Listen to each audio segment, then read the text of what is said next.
ओम गणेशाय नमः। ओम नमः शिवाय। मैं निखिल ज्योतिषाचार्य आप सभी का मेरे चैनल पर पुनः स्वागत करता हूं। आशा करता हूं कि आप सभी स्वस्थ होंगे। महादेव की कृपा आप सभी पर सदैव बनी रहे। ये वीडियो तुला यानी कि लिब्रा के लिए बहुत महत्वपूर्ण है, क्योंकि वीडियो है जून 2024 के मासिक राशिफल के बारे में। कैसा रहेगा जून का महीना तुला के लिए। मेरा मासिक राशिफल जीवन की प्रमुख चीज़ों पर आधारित होता है, जैसे कि सामान्य विश्लेषण, career, business, income, investment, love life, married life, students और सेहत। और इसी के साथ ही वीडियो के अंत में कुछ विशेष उपाय भी बताता हूं, जिसके करने से महीने की सकारात्मकता में वृद्धि अवश्य होती है। यदि आपकी लग्न राशि या चंद्र राशि तुला है, दोनों ही गाइडेंस के लिए इस राशिफल को देख सकते हैं। टेक्निकली अलग अलग राशिफल नहीं बन सकते। पुनः बताऊंगा कि अगर आप बोलें कि मेरी लग्न राशि तुला है तो एक अलग राशिफल बने, चंद्र राशि तुला है तो एक अलग राशिफल बने, वो संभव नहीं है टेक्निकली। आपके ऊपर है आपको कहाँ से ज़्यादा सटीकता बैठती है। व्यक्तिगत तौर पे हमेशा मैं कहता हूँ कि लग्न राशि से सटीकता ज़्यादा रहेगी। कहते हैं सामान्य विश्लेषण के साथ, और सबसे पहले लग्न भाव पर नजर डालेंगे। लग्न पर मंगल का प्रभाव आ जाएगा सीधा, क्योंकि मंगल पहली ही जून को आपके सप्तम भाव में आ जाएंगे और आपके लग्न स्थान को देखना शुरू कर देंगे। मंगल आपके लिए धन स्थान के स्वामी हैं, तो उनका लग्न भाव को देखना अपने आप में धन दिखाता है। और एक केंद्र भाव के स्वामी है, बिजनेस के भाव के स्वामी है, सप्तम भाव के स्वामी है, उनका लग्न को देखना, यानी कि आपका बिजनेस भी आगे बढ़ेगा, यानी कि करियर और बिजनेस दोनों में ही वृद्धि दिख रही है। मंगल का लग्न को देखना व्यक्ति के अंदर ऊर्जा भी देता है, व्यक्ति के अंदर लॉजिकल रीजनिंग भी देता है, व्यक्ति के अंदर कार्य करने की क्षमता भी देता है, आगे बढ़ने का एक जज्बा भी देता है। लेकिन ध्यान रखने वाली बात यह है कि मंगल आपके लिए यानी कि तुला के लिए प्रबल मारक हैं, क्योंकि दोनों ही मारक भाव के स्वामी हैं। 2 और 7 भाव, इनको ज्योतिष में मारक स्थान कहा गया है। और वो मंगल जो आपके मारक हैं, भले ही धनेश हों, लेकिन मारक हैं आपके सप्तम भाव में आकर और प्रबल हो जाएंगे। तो मारक ग्रह मारक भाव में बैठकर आपके लग्न भाव को देखेगा। ये महीना ऐसा है जहाँ पर चोट चपेट, छोटे मोटे एक्सीडेंट्स, इन सब के बहुत ज़्यादा योग हैं। अपनी सेहत का भी ध्यान दीजिएगा, लेकिन मंगल ज़्यादा चोट चपेट की चीज़ें दिखाता है, तो थोड़ा सा इंजरी फ्री रहने की कोशिश कीजिएगा, रिस्क फ्री रहने की कोशिश कीजिएगा। छोटे मोटे एक्सीडेंट के योग हैं। ऐसा इसलिए मैं कह रहा हूँ क्योंकि लग्नेश भी आपके शुक्र अष्टम भाव में गोचर कर रहे हैं महीने की 12 तारीख तक। तो ये अपने आप में बता रहा है कि शुरुआती जो आधा भाग है महीने का, यहाँ पे थोड़ी प्रॉब्लम्स हो सकती है। अन्यथा मंगल आपके सप्तम भाव में जब आएंगे तो करियर हो, बिजनेस हो, पैसा हो, सब में आपको अच्छा प्रभाव देंगे। मैरिड लाइफ पर इसका थोड़ा बुरा प्रभाव होगा, जिसकी हम बात करेंगे उसके सेक्शन में। अन्यथा मंगल का लग्न पर प्रभाव आपको ऊर्जात्मक कर देगा, आपको सकारात्मक कर देगा। और जैसा मैंने कहा, मंगल स्किल्स के कारक हैं, मंगल ऊर्जा के कारक हैं, तो अपनी ही स्किल से, अपनी ही ऊर्जा से अपने जीवन को आगे बढ़ाने की क्षमता रखेंगे। ये महीना थोड़ा सा अप्स एंड डाउन्स भरा रहेगा, जिसमें जो शुरुआती 12 दिन है, 12-13 दिन है, वहाँ पर ये सब कुछ ज़्यादा रहेगा, क्योंकि शुरुआती 12 दिन में आपके अष्टम भाव में 4 ग्रह रहेंगे। और 4 ग्रहों का अष्टम भाव में रहना अचानक से जीवन में उथल पुथल, अनिश्चितता और अनस्टेबिलिटी क्रिएट कर सकता है। यहाँ पर गुरु है, शुक्र है, सूर्य है, बुध है। लग्नेश का यहाँ पे होना चीज़ों को और बिगाड़ सकता है। तो कोई भी बड़े निर्णय अगर आपको अपनी लाइफ के लेने हैं तो शुरुआती आधे भाग में बिल्कुल मत लीजिएगा। उसके बाद क्या होगा, चीज़ें बदलेंगी।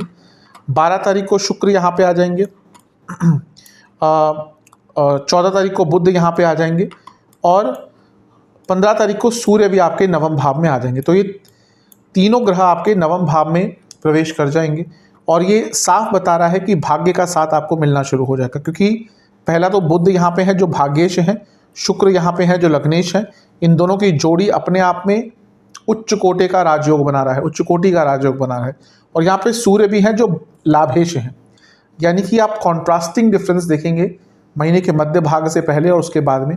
महीने का मध्य भाग तक का समय अनिश्चितता भरा रहेगा, उसके बाद सफलता मिलेगी, भाग्य का साथ मिलेगा, लाभ प्राप्त होगा, जीवन बहुत तेज गति से आगे भागेगा।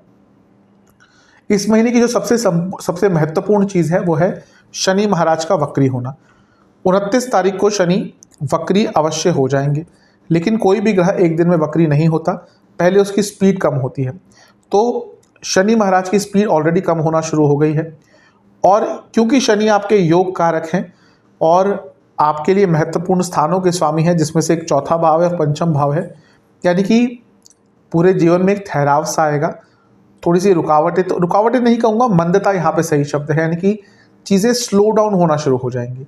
शनि पंचम में है जो थॉट प्रोसेस का स्थान है, आप भी कई चीज़ों को ढंग से मेंटली प्रोसेस नहीं कर पाएंगे और इसका एक बुरा प्रभाव आपके पूरे जीवन पर पड़ सकता है। तो ये जो मंदता है शनि की, इसका थोड़ा सा ध्यान दीजिएगा। कई चीज़ें अटकना शुरू करेंगी, बस आपको ये कोशिश करनी है कि अपने तरफ से चीज़ों को डिले ना करें, अन्यथा समय तो ऑलरेडी थोड़ा सा स्लो आपका चलेगा ही। शनि जब वक्री होंगे तो गाथा बदलेगी, चीज़ें बदलेंगी, लेकिन जब तक वो मंद हैं, यानी कि इस पूरे महीने ही, तब तक वो एक रुकावट, एक ठहराव, एक डिले फैक्टर आपके जीवन में बना कर रखेंगे। केतु 12वें घर में बने रहेंगे लंबे अरसे तक, और अब क्योंकि बृहस्पति का भी साथ केतु को मिल गया है दृष्टि द्वारा, तो ये आपके ज्ञान में वृद्धि, आपके आध्यात्म वृद्धि अवश्य करेंगे। राहु 6ठे घर में अकेले हो जाएंगे, चंद्रमा तो कुछ दिनों के लिए होंगे शुरुआती भाग में, और राहु भी चौथे घर में, छठे भाव में बहुत अच्छा प्रभाव देते हैं। तो ओवरऑल महीना अच्छा है, बस जो मैंने शुरुआती आधा महीना बोला ग्रहों की अनिश्चितता के कारण, उसका ध्यान ज़्यादा देना है। विशेष प्रेडिक्शन, ये महीना ऐसा है कि जहाँ पर ज़्यादा सत्य बोलना मुश्किल में डाल सकता है, तो डिप्लोमेटिक रहिएगा, क्लैरिटी हर चीज़ में लीजिएगा, बिना क्लैरिटी के कोई डिसीजन नहीं लेना। कई बाधाएं दूर होंगी, पैसा अचानक से आएगा, किसी से कोई लड़ाई झगड़ा हो गया था अपने से या ऑफिस में, उनसे चीज़ों को ठीक करने का मौका मिलेगा। अपनी फैमिली को बहुत टाइम दीजिएगा, उसकी अनिवार्यता दिख रही है, और परिस्थितियों के अनुसार अपने आप को बदलने के लिए रेडी रहेगा। हो सकता है इस महीने कई ऐसी चीज़ें हो जो आपके अनुकूल ना हो, आपके हिसाब से ना हो, आपको वहाँ पर थोड़ा फ्लेक्सिबल रहना है।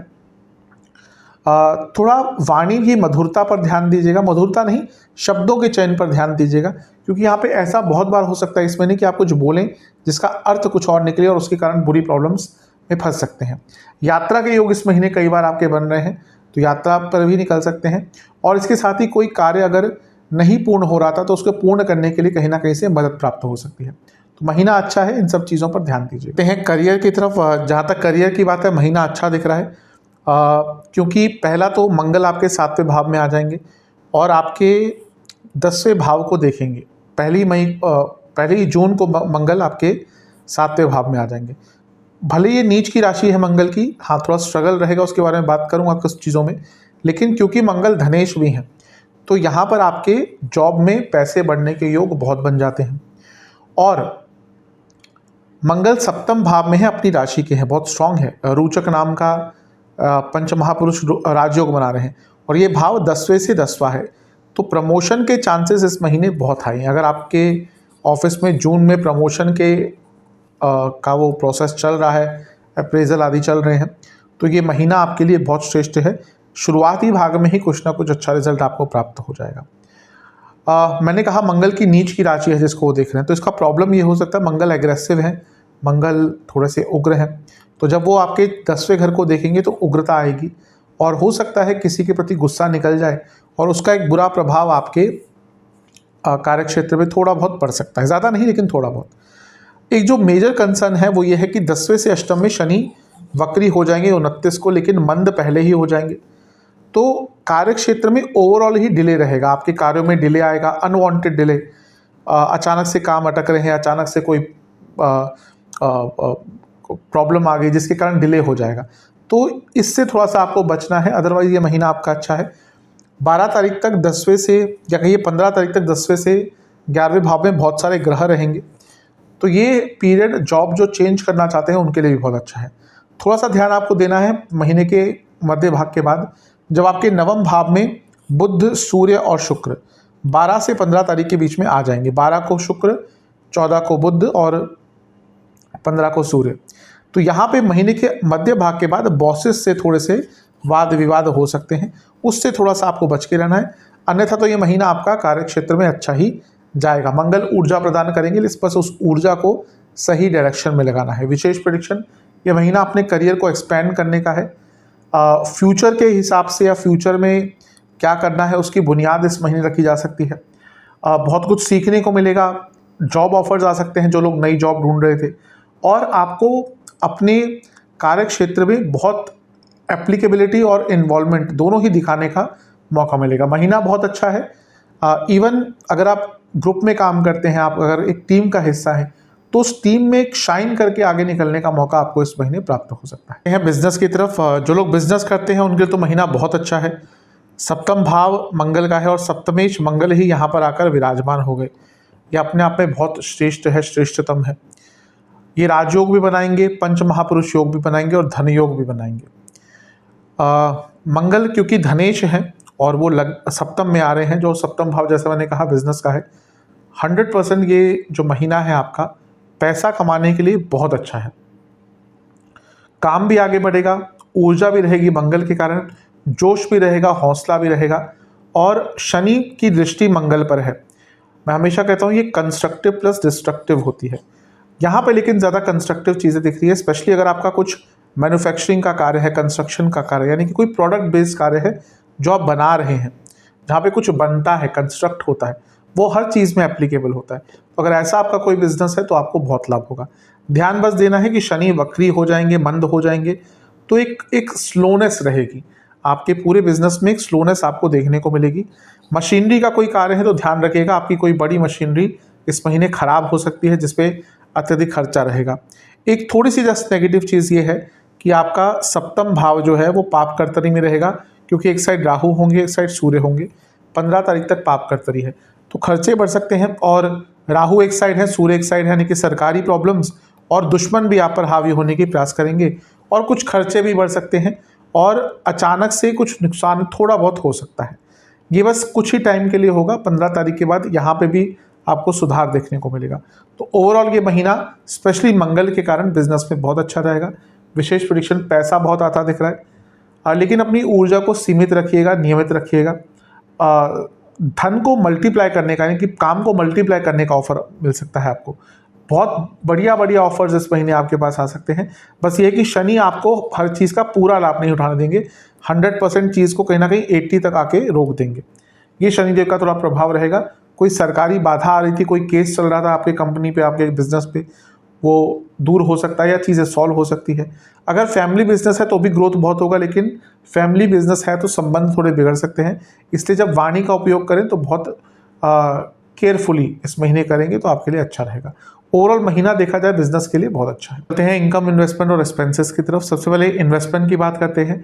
शुरुआती 10 दिन बहुत अच्छे हैं, बीच के 10 दिन बहुत अच्छे हैं, अंतिम जो 10 दिन है ये बहुत शुभ नहीं है, तो अंतिम 10 दिनों में थोड़ा सा ध्यान दीजिएगा। पैसे का तो मैं बता ही चुका हूँ, क्योंकि आपके धनेश यानी कि मंगल वो लग्न को भी देखेंगे और धन स्थान को भी देखेंगे। अपने आप में धन योग है। और लाभेश यानी कि सूर्य, ये भी 15 तारीख को आपके भाग्य स्थान में आ जाएंगे, तो पैसा अवश्य आएगा और भाग्य साथ देगा धन अर्जित करने के लिए। खर्चे कहाँ कहाँ पर हो सकते हैं? खर्चे दवाइयों पर, सेहत पर बहुत होंगे इस महीने। जरूरी नहीं कि आपकी ही तबीयत खराब हो, बल्कि आपके घर में किसी भी सदस्य की तबीयत भी खराब हो सकती है। और दवाइयों पर, डॉक्टर्स की कंसल्टेशंस पर, क्योंकि ऑब्वियसली उसमें भी खर्चा जाता ही है। आप किसी अच्छे डॉक्टर के पास जाएंगे तो उनका भी अपना फीस होता ही है, तो वहाँ पे थोड़ा सा आपका धन जाएगा। यात्रा पर अचानक से धन जा सकता है। इसके साथ लगता है कुछ फ्यूचर की प्लानिंग कर रहे हैं, उस पर फाइनेंशियल हो या अदरवाइज हो, उसके लिए कुछ धन आप ज़ाया करेंगे, खर्च करेंगे। हाँ, लीगल चीज़ों पर बहुत खर्चे हो सकते हैं। लिखा पढ़ी के कामों पे बहुत खर्चे हो सकते हैं। कोई आपका लीगल केस चल रहा है उस पर खर्चे हो सकते हैं। और सरकार के कारण कुछ या सरकारी कार्यों पर खर्चे बहुत बढ़ सकते हैं। हो सकता है कोई समारोह आदि भी आपको अटेंड करना पड़े, उसके की तैयारी के लिए भी थोड़ा सा खर्चे आपको करने ही पड़ेंगे। ओवरऑल ये महीना इतना बुरा खर्चों के हिसाब से नहीं, ज़्यादा खर्चे नहीं होंगे, पैसा अवश्य बढ़ेगा। बस ये है कि मंगल आपके लग्न भाव को देख रहे हैं और मंगल मेष राशि में, जो इम्पल्सिव राशि है, तो थोड़ा सा अपने धन को बचा के रखिएगा, सेविंग्स पर भी ध्यान देने की कोशिश कीजिएगा। चलते हैं लव एंड रिलेशनशिप की तरफ। नो कॉन्टैक्ट सिचुएशन से शुरुआत करेंगे। ज़्यादा चांसेस नहीं है, थोड़े से चांसेस महीने के एकदम अंतिम भाग में बन रहे हैं, 25 तारीख के आसपास या उसके बाद। जहाँ तक नए रिलेशनशिप की बात है, देखिए शनि वक्री हो जाएंगे, मंद हो जाएंगे, चांसेस कम ही हैं। मैंने कहा जैसे हर बार कि जो कोई ग्रह वक्री होता है वो स्ट्रांग हो जाता है, तो हो सकता है महीने के एकदम अंत में पुनः यहाँ पे भी अचानक से कोई रिलेशनशिप स्टार्ट करने का अवसर मिले, लेकिन ओवरऑल देखा जाए बहुत स्ट्रांग महीना नहीं है। अब बात करते हैं जो लोग रिलेशनशिप में हैं। देखिए पंचम में शनि मंद हो जाएंगे, फिर वक्री हो जाएंगे। वक्री ग्रह कभी कभी भौतिक जीवन में बहुत अच्छे रिजल्ट देता है, लेकिन रिलेशनशिप आदि में बुरा प्रभाव होता है। तो कम्युनिकेशन गैप आ सकते हैं, दूरियां आ सकती हैं, डिटैचमेंट बहुत तंग करेगा, और ये सब चीज़ें बढ़ती ही रहेंगी क्योंकि शनि वक्री लंबे समय तक रहेंगे। तो रिलेशनशिप के लिए बहुत अच्छा महीना तो नहीं कहूँगा। एक अच्छी चीज़ ये है कि पंचम से पंचम में बुध भी आ जाएंगे, शुक्र भी आ जाएंगे 12 तारीख को और 14 तारीख को। 12 को शुक्र, 14 को बुध आ जाएंगे। ये अच्छा है क्योंकि शुक्र पंचम से पंचम में आएंगे क्योंकि रोमांस आदि, इंटीमेसी आदि बढ़ेगी। लेकिन सूर्य भी 15 तारीख को आ जाएंगे और शनि और सूर्य एक दूसरे से नवपंचम योग बना लेंगे, और ये दोनों ही रिलेशनशिप के लिए इंपॉर्टेंट भाव है क्योंकि ये पंचम भाव रिलेशनशिप का है, नवम पंचम से पंचम है। तो थॉट प्रोसेस में डिटैचमेंट, यानी कि आप एक दूसरे को समझ ही नहीं पाएंगे और एक दूसरे से दूर होते जाएंगे। तो बहुत विशेष महीना नहीं कहूँगा रिलेशनशिप के लिए। विशेष प्रेडिक्शन, कन्फ्यूजन बहुत रहेगी, लड़ाई झगड़े बहुत होंगे। कोई भी बात अधूरी मत छोड़िएगा कि हाँ चलो ये कल बात कर लेंगे, बाद में बात कर लेंगे। ये किया तो जो बाद में बात करने वाले होंगे वो प्रॉब्लम और बढ़ती ही जाएगी। इसलिए थोड़ा सा आपको ध्यान यहाँ पर रखना पड़ेगा।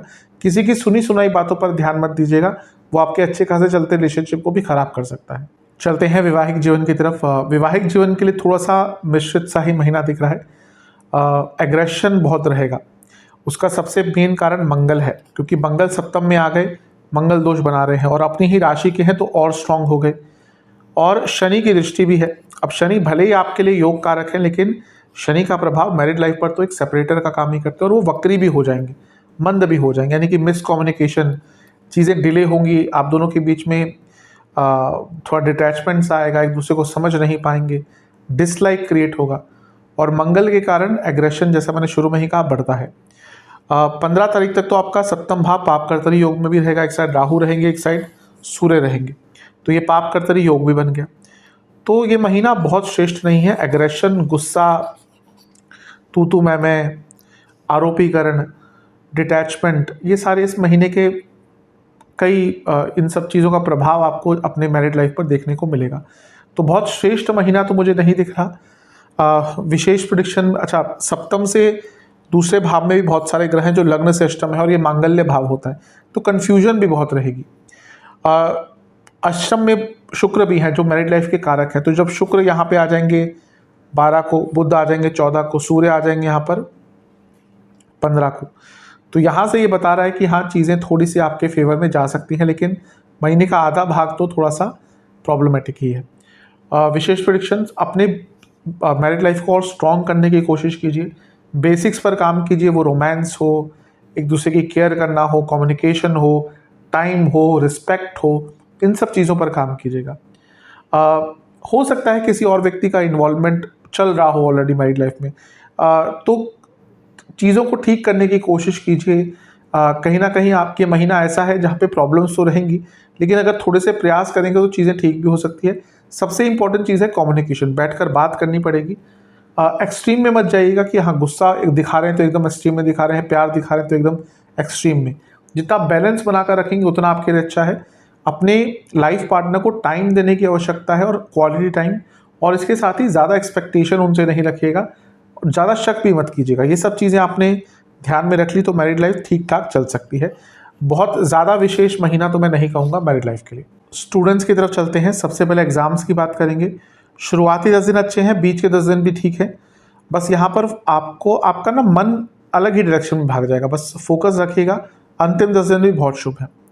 ओवरऑल स्टूडेंट्स की बात करें, बस प्रॉब्लम यह है कि पंचमेश यानी कि शनि वक्री हो जाएंगे, धीरे हो जाएंगे। तो वक्री होने के बाद तो स्ट्रांग हो जाएंगे, यानी कि 29 तारीख के बाद से, लेकिन पूरे महीने तो वो धीरे रहेंगे। तो स्टूडेंट्स को प्रॉब्लम यही आएगी क्योंकि उनके काम अटकेंगे, लेजीनेस बहुत रहेगी, ओवरऑल हर तरफ से एक स्टैग्नेशन रहेगा। एक अच्छी चीज़ ये है कि बुध जो स्टूडेंट्स के कारक हैं वो 14 तारीख को आपके नवम भाव में आ जाएंगे, पंचम से पंचम में, और यहाँ पर जब वो बैठेंगे तो स्टूडेंट्स के लिए शुभता रहेगी, भाग्य का साथ मिलेगा। लेकिन शनिदेव के कारण बस एक ठहराव, एक धीरापन आपके पूरे जीवन में इस महीने आपको देखने को मिलेगा। विशेष प्रेडिक्शन, कुछ कार्य अगर अटक रहे थे, एडमिनिस्ट्रेटिव सरकारी कार्य अटक रहे थे, पूर्ण होंगे। स्ट्रेस थोड़ा सा ज़्यादा रहेगा, अपने आप को शांत रखेगा। एंग्जाइटी बहुत रहेगी स्टूडेंट्स को इस महीने। लालच में पड़कर जो है पास में उसका भी मूल्य खो देंगे। तो ज़्यादा किसी के चक्कर में मत पड़िए कि वो ये कर रहा है, वो ये कर रहा है। जो आप कर सकते हैं उसको और बेहतर कीजिए, अपने प्लस पॉइंट्स पर काम कीजिए। आगे बढ़ने का महीना अवश्य है, बस ये जो मानसिक थोड़ी सी अस्थिरता है वो भी शनिदेव के कारण ही होगी, उस पर काम कीजिएगा। सेहत की तरफ चलते हैं। सेहत के लिए महीना मिश्रित सा है क्योंकि शुरुआती 12-13 दिन यहाँ पे अष्टम में बहुत सारे ग्रह रहेंगे, जिसमें से लग्नेश भी होंगे। और जैसा मैंने शुरू में कहा था, मार्केश यानी कि मंगल आपके लग्न को देख रहे हैं। तो इस महीने चोट चपेट के बहुत कारक, बहुत योग बन रहे हैं। गिर के लगने की आपकी संभावना है, कहीं से गिर के आपको चोट लग जाएगी। छोटे मोटे वाहन दुर्घटना के योग भी हैं, तो उससे तो बच के रहना ही है। और क्योंकि शुक्र भी अष्टम में है, तो सेहत बिगड़ ही सकती है। क्या क्या प्रॉब्लम हो सकते हैं? इन्फेक्शंस बहुत रहेंगे, खाने पीने के कारण बहुत दिक्कत होगी, प्राइवेट पार्ट्स की प्रॉब्लम तंग कर सकती है, हार्मोनल डिसऑर्डर्स आपको चल रहे हैं तो दिक्कत परेशानी बढ़ सकती है, थायराइड की समस्या है, डायबिटीज़ है, इन लोगों को थोड़ा सा ज़्यादा दिक्कत रहेगी। और जिनको स्किन इन्फेक्शन भी रहते हैं उनकी भी दिक्कत बढ़ेगी इस महीने। शुरुआती 10 दिन में रोग ज़्यादा रहेंगे, इन्फेक्शंस, फीवर भी हो सकता है, तबीयत अचानक से बिगड़ सकती है, जोड़ों का दर्द तंग करेगा, इम्यूनिटी जिनकी कम है उनको ज़्यादा दिक्कत रहेगी। बीच के 10 दिन में पेट के रोग तंग करेंगे, चोट लग सकती है, हृदय संबंधित रोग जिनको है ध्यान दीजिएगा, डायबिटीज़ जिनको है बहुत ध्यान दीजिएगा। अंतिम 10 दिन में पुनः पेट के रोग तंग करेंगे, स्किन डिसऑर्डर, नसों के रोग, वायु बढ़ेगी बॉडी में, इनडाइजेशन रहेगा, पेन रहेगा बॉडी में और नींद ढंग से नहीं आएगी। उपाय की बात करते हैं। आपको सर्वप्रथम तो किसी भी मंदिर में तिल का तेल और घी इसका दान करना है। और दुर्गा माता को आपको बेसन के हलवे का भोग लगाना है, एक नारियल अर्पण करना है, 2 घी के दिए अर्पण करने हैं, फिर दुर्गा चालीसा का 4 बार पाठ करना है। और हो सके तो किसी मंदिर में दक्षिणा भी दे के आएगा। ये महीने के शुरुआती भाग में ही कर लेंगे किसी तो अच्छा रहेगा। आशा करता हूँ कि वीडियो काम आएगा। चैनल पे नए हैं सब्सक्राइब कर लीजिए, वीडियो को लाइक कर लीजिए। मिलता हूँ अगली वीडियो में, तब तक के लिए ओम नमः शिवाय।